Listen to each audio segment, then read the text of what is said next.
السلام علیکم ورحمۃ اللہ وبرکاتہ۔ ماشاء اللہ لا حول ولا قوة الا باللہ العلی العظیم۔ اعوذ باللہ من الشیطان الرجیم، بسم اللہ الرحمن الرحیم۔ رب اشرح لی صدری ویسر لی امری واحلل عقدۃ من لسانی یفقہوا قولی۔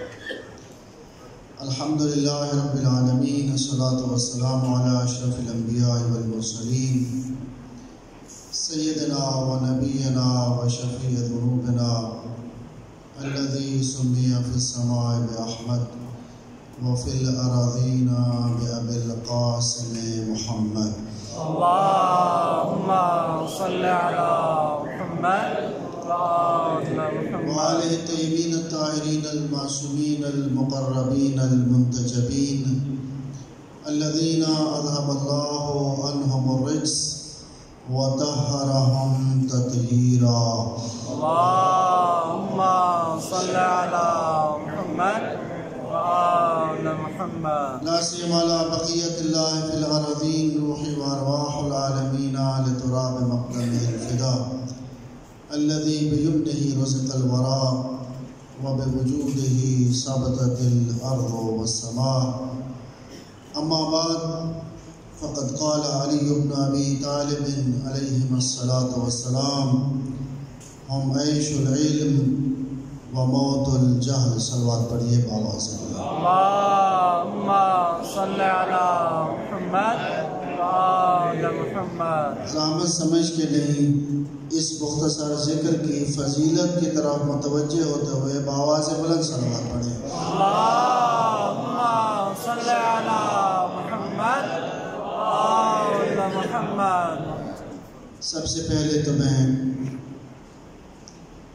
جامعہ جعفریہ کے سرپرست، پرنسپل، مدرسین، معاونین کا شکر گزار ہوں کہ اس مقدس محفل میں لب کشائی کا موقع فراہم ہوا۔ دعا ہے خالق کائنات تمام مدارس دینیہ جو در حقیقت مراکز ہدایت ہیں، اور بطور خاص اس جامعہ کو دن دگنی رات چگنی ترقی عطا فرمائے، آمین۔ اور علوم و معارف قرآن و اہل بیت میں جو اس جامعہ اور اس کے سرپرست قبلہ الاسلام والمسلمین مولانا مقبول حسین علوی صاحب کا کردار ہے، دعا ہے خالق کائنات ان کی پرخلوص کاوشوں کو شرف قبولیت عطا فرمائے، آمین۔ اور ہمیں ان مقدس اہداف کے حصول میں ان کا اور ان کی ٹیم کا ساتھ دینے کی توفیق عطا فرمائے۔ اپنی سب دعاؤں کی استجابت کے لیے صلوات بآواز بلند پڑھیں۔ اللہم صل علی محمد وآل محمد۔ مہمان علماء کرام جب تک تشریف لاتے ہیں اس وقت تک ہم میزبان اور آپ کی خدمت گزاروں کی حیثیت سے چند کلمات آپ کی خدمت میں عرض کرتے ہیں۔ آج کا یہ پروگرام نہج البلاغہ کانفرنس، اس کے نام ہی سے واضح ہے کہ بار بار یہ کوشش کی جا رہی ہے کہ ہم اس انمول خزانے کی طرف متوجہ ہوں اور اپنی زندگیوں کو سنوارنے کی کوشش کریں۔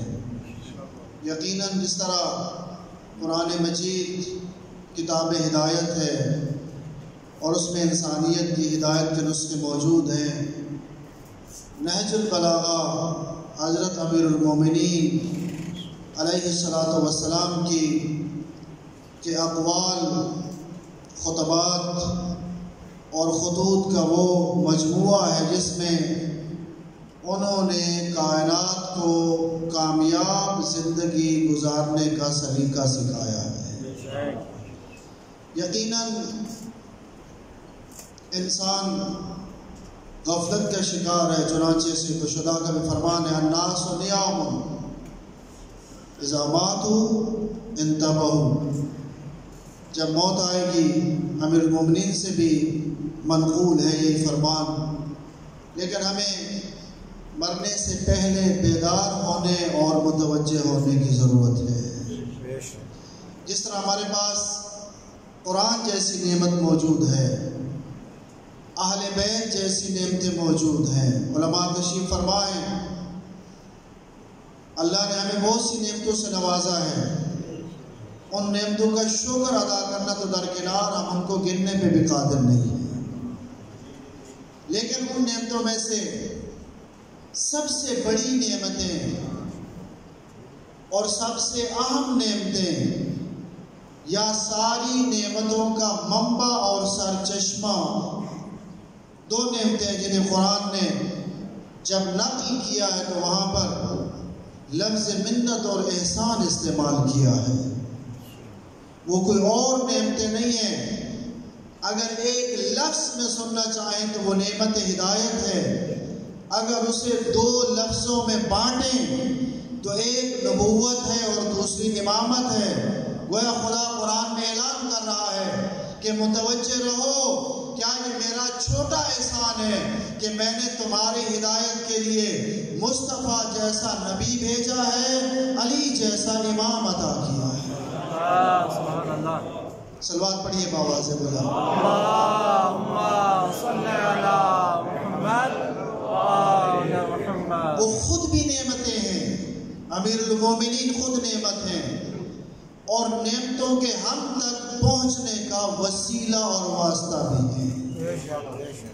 تبھی خود نہج البلاغہ میں ارشاد فرماتے ہیں ان سے کون افضل ہو سکتا ہے جن کے ذریعے لوگوں تک نعمتیں پہنچتی ہیں، جو نعمتوں کے پہنچنے کا وسیلہ ہیں یقیناً وہ افضل ہیں۔ کتنی بڑی نعمتیں ہمارے پاس موجود ہیں، یہ کائنات انہی کے صدقے میں اللہ نے خلق فرمائی اور انہی کے وجود ذی جود کے صدقے میں اللہ نے اس کائنات کو باقی رکھا ہے۔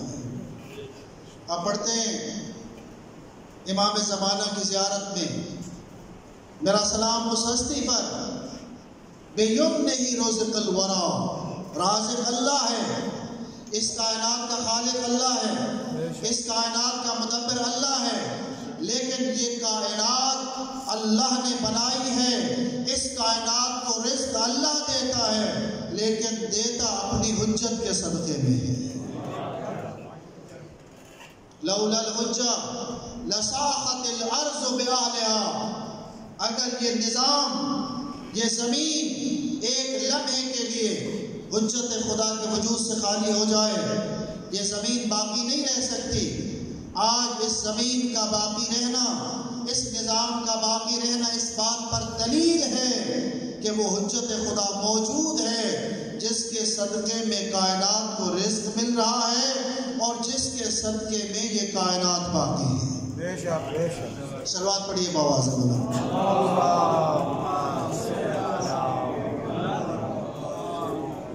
نہج البلاغہ جو امیر المومنین کا کلام ہے، جس کے بارے میں لوگوں نے جب اس کا مقام و مرتبہ معین کرنا چاہا تو سب نے یہ جملہ کہا، فوق کلام المخلوق تحت کلام الخالق۔ جب اس کلام کو انسانوں کے کلام کے ساتھ مقایسہ کرتے ہیں تو انسانیت کے کلام سے افضل و برتر نظر آتا ہے۔ اگر اس کے اوپر کوئی کلام ہے تو صرف خالق کا کلام ہے۔ اس نہج البلاغہ میں امیر المومنین نے بہت سے موضوعات کو بیان کیا ہے اور ہماری رہنمائی فرمائی ہے۔ انہی میں سے ایک موضوع خود مقام اہل بیت ہے کہ اللہ نے اہل بیت کو کیا مقام و مرتبہ عطا کیا۔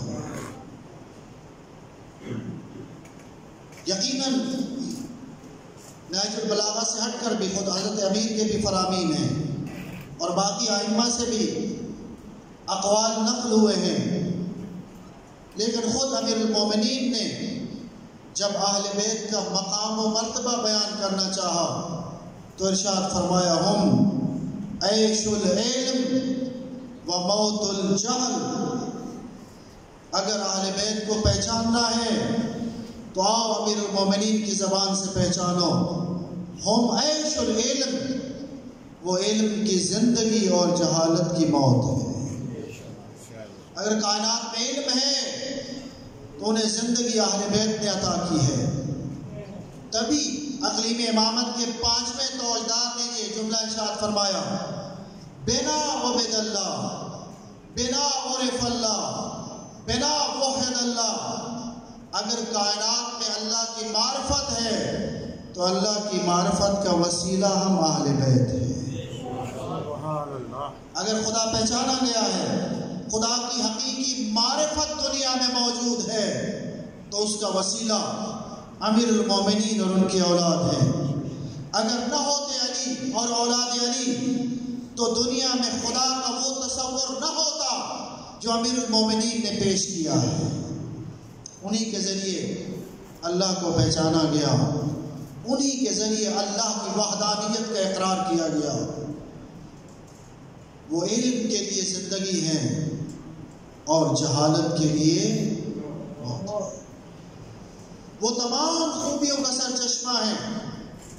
نہج البلاغہ کے علاوہ ایک اور اہل بیت کو پہچاننے کا جو منبع اور سرچشمہ ہے وہ زیارات ہیں، جن کے ذریعے ہم اہل بیت کی زیارت کرتے ہیں۔ انہی زیارات میں سے ایک زیارت جامعہ کے نام سے مشہور ہے، کبھی اس کی تلاوت کریں، اس کا ترجمہ پڑھیں، اہل بیت کا مقام و مرتبہ معلوم ہوگا۔ انہی زیارت کے جملوں میں ہم ایک جملہ کہتے ہیں، ان ذکر الخیر کنتم اولہ وآخرہ ومعدنہ ومأواہ۔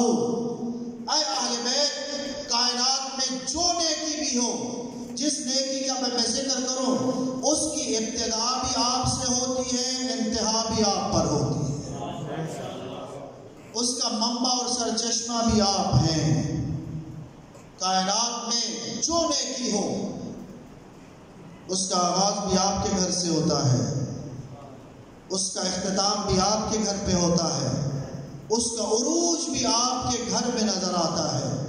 کوئی خوبی ایسی نہیں ہے جسے تلاش کرنا چاہو تو اہل بیت اس کے عروج پہ نظر آتے ہیں۔ علم کو دیکھیں، شجاعت کو دیکھیں، فصاحت و بلاغت کو دیکھیں، عبادت کو دیکھیں۔ جو صفات ایک انسان کے لیے پسندیدہ ہیں، یا یوں کہہ دوں اگر ہم معیار فضیلت بیان کرنا چاہیں تو ہمیں قرآن کی طرف جانا ہوگا۔ جب قرآن کی طرف رجوع کریں تو قرآن نے جو معیار فضیلت بیان کیے ہیں، ان معیارات میں سے سب سے بڑا معیار علم ہے، اور اہل بیت علم کی معراج پہ نظر آتے ہیں۔ هل يستوي الذين يعلمون والذين لا يعلمون افمن يهدي الى الحق احق ان يتبع من لا يهدي۔ کیا وہ شخص ہدایت کرنے کا زیادہ حقدار ہے جو خود ہدایت یافتہ نہیں ہے، یا ہادی اسے ہونا چاہیے جو صراط مستقیم پہ گامزن ہے؟ اگر جاننا چاہو کہ وہ صراط مستقیم کہ جس پہ گامزن ہونے کی دعا کرتے ہو وہ اہل بیت کا راستہ ہے، بلکہ اس سے بڑھ کر امیر المومنین فرماتے ہیں وہ صراط مستقیم صرف ہمارا راستہ نہیں ہے، ہم اہل بیت خود صراط مستقیم ہیں۔ صرف ہمارا راستہ صراط مستقیم نہیں ہے، ہم خود صراط مستقیم ہیں۔ ہم عادل نہیں ہیں بلکہ ہم پیکر عدل و عدالت ہیں، ہم اخلاص کے پیکر ہیں، ہم تمام صفات میں اس کائنات سے افضل و برتر نظر آتے ہیں۔ اگر کائنات معیار فضیلت بیان کرے اور پھر اس معیار پر انسانیت کو پرکھے، خواہ وہ علم ہو، خواہ وہ حلم ہو، خواہ وہ شجاعت ہو، خواہ وہ فصاحت ہو، خواہ وہ سماحت ہو، خواہ اس کے محبت کا نور مومنین کے دلوں میں ہو، ان تمام فضیلتوں کے اعتبار سے علی اور اولاد علی پوری کائنات سے افضل نظر آتے ہیں۔ خود امیر المومنین نے نہج البلاغہ میں اس کی طرف بھی اشارہ فرمایا، خود فرماتے ہیں لا یقاس بآل محمد من هذه الامة احد اس امت میں سے کسی کو آل محمد کے ساتھ مقایسہ نہ کرو۔ اور امیر المومنین نے اس کی ایک دلیل خود اسی فرمان میں بیان کی ہے، فرماتے ہیں لا یسوی بہم من جرت نعمتہم علیہ ابدا، نعمتیں دینے والا اللہ ہے، دیتا اہل بیت کے صدقے میں ہے، عطا ہمیں ہوتی ہے نعمتیں، کیا ہم جو نعمتیں لینے والے ہیں اور اہل بیت کے ذریعے نعمتیں ہم تک پہنچتی ہیں، کیا نعمتیں لینے والے ان کے برابر ہو سکتے ہیں جن کے ذریعے اللہ نعمتیں عطا کرتا ہے؟ یقیناً وہ ہستیاں افضل ہیں، برتر ہیں، اور کوئی ان کا مقابلہ نہیں کر سکتا۔ پھر امیر المومنین ارشاد فرماتے ہیں انظروا الی اہل بیت نبیکم،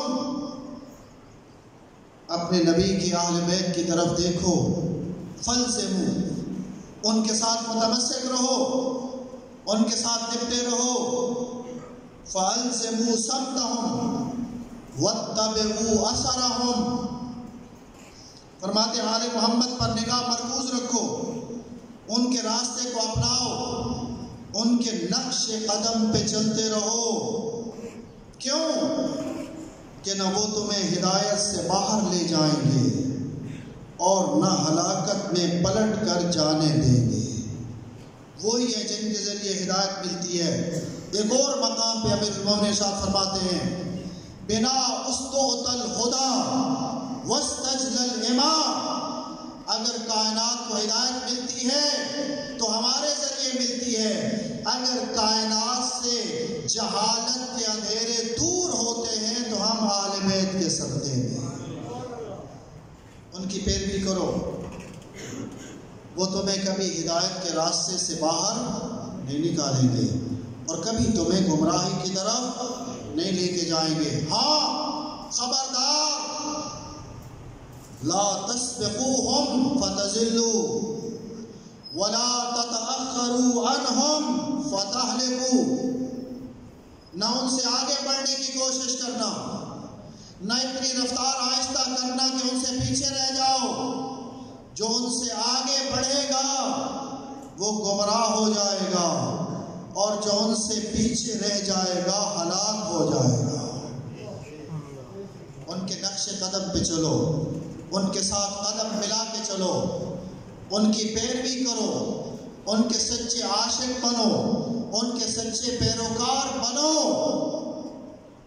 تب وہ ہدایت کی منزل جو تمہارا مقصد ہے اس تک پہنچو گے۔ ایک صلوات پڑھیں آواز سے بلند۔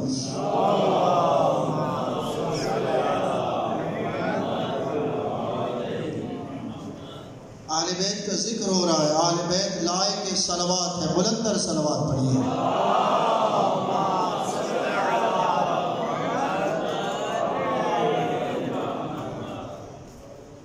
ہم عیش العلم وموت الجہل، لا یخالفون الحق ولا یختلفون فیہ، وہ کبھی حق کی مخالفت نہیں کرتے، وہ کبھی حق میں اختلاف نہیں کرتے، توجہ ہے، وہ کبھی حق کی مخالفت، وہ تو معیار حق ہیں، وہ حق کی مخالفت کیسے کریں؟ لوگ تو انہیں دیکھ کر حق کو پہچانتے ہیں، وہ معیار حق ہیں۔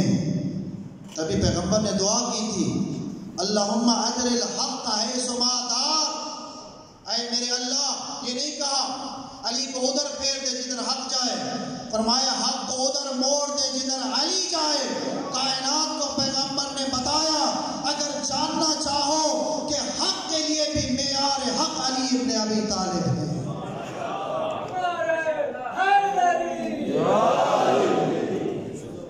بہم عاد الحق الى فی نصابہ وانزہ الباطل عن مقامہ۔ عجیب تعبیریں ہیں پیغمبر اکرم امیر المومنین کی اہل بیت کی عظمتوں میں، فرماتے ہیں دیکھو اہل بیت کی طرف متوجہ رہو، ان کے مقام و مرتبہ کو سمجھو، انہی کے ذریعے حق اپنے نصاب کی طرف پلٹتا ہے۔ جب امیر المومنین نے ظاہری خلافت سنبھالی تھی اور نماز پڑھائی تھی تو کہنے والوں نے یہ جملہ کہا تھا، لقد ذکرت صلاۃ رسول اللہ لقد ذکرت صلاۃ رسول اللہ۔ آج وہی نماز یاد آئی ہے جو رسول پڑھایا کرتے تھے۔ اگر حق چاہیے دروازے اہل بیت پہ آؤ، اگر علم چاہیے دروازے اہل بیت پہ آؤ، اگر دنیا کی سعادت چاہیے دروازے اہل بیت پہ آؤ۔ یہی دروازہ ہے کہ جس کا تعارف پیغمبر کرواتے رہے اور کہا تمہارے درمیان دو چیزیں چھوڑ کے جا رہا ہوں، ایک اللہ کی کتاب ہے، دوسری میری اطرت اہل بیت ہیں۔ اگر ان دونوں سے تمسک رکھا، قیامت کا سورج تو طلوع ہو سکتا ہے، تم کبھی گمراہ نہیں ہو سکتے۔ یہ کبھی ایک دوسرے سے جدا نہیں ہوں گے، یہاں تک کہ حوض کوثر پر اکٹھے میرے پاس آئیں گے۔ گویا پیغمبر فرما رہے ہیں اگر ہدایت کے لیے قرآن ہوگا تو اہل بیت بھی ہوں گے۔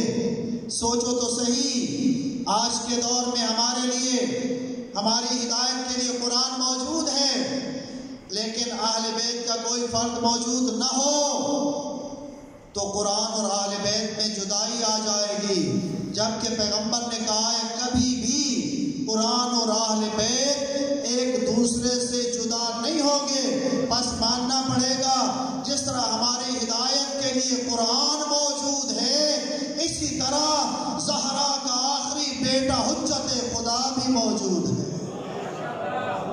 نعرہ تکبیر، نعرہ رسالت، نعرہ حیدری، برائے تاجیل امام زمانہ بلند تر صلوات۔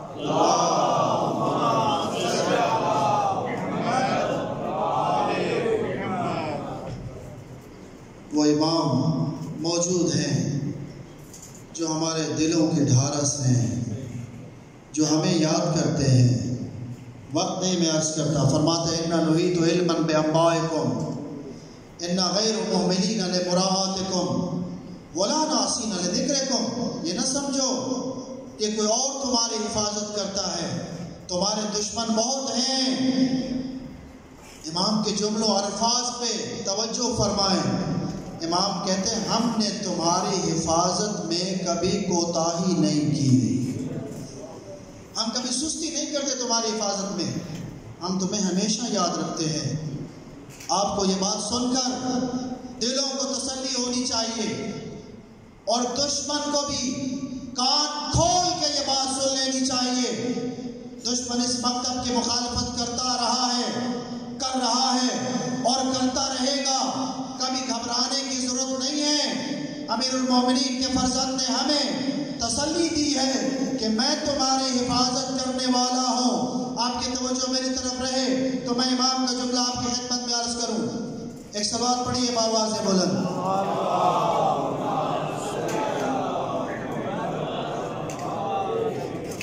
امام فرما رہے ہیں میں نے تمہاری حفاظت میں کبھی سستی نہیں کی، میں تمہیں یاد کرتا ہوں۔ امام نماز تہجد میں جب قنوت کے لیے ہاتھ اٹھاتے ہیں کچھ خوش قسمت ایسے جن کا نام لے کر ان کے حق میں دعا کرتے ہیں۔ آئیں ہم بھی دعا کرتے ہیں کہ جب زہرا کا لال نماز تہجد کے قنوت کے لیے ہاتھ اٹھائے تو آج کی محفل میں شریک مومنین کو بھی یاد کریں۔ اس امام کے ظہور کی دعا کرنے والوں، وہی امید جہان ہے، انہی کے وجود کے صدقے میں کائنات باقی ہے، اور تشیع و مکتب اور مذہب ہے جو کبھی ختم نہیں ہوگا۔ آخری جملہ عرض کر رہا ہوں، امام کے پیروکاروں کو بھی یہ بات سن کر ان کی تسلی کا سبب ہونا چاہیے، اور دشمن کو بھی کان کھول کر یہ بات سن لینی چاہیے۔ ہماری دشمنی ہمیشہ ہوتی رہی ہے، ہو رہی ہے، ہوتی رہے گی۔ اس مکتب کے خلاف سازشیں ہوتی رہی ہیں، ہو رہی ہیں اور ہوتی رہے گی۔ یہ علم عباس ہمیشہ سر بلند رہے گا، یہ مکتب ہمیشہ پائندہ رہے گا۔ دشمن کو یہ بات کان کھول کے سن لینی چاہیے، مذہب وہ ختم ہوتا ہے جو بے موت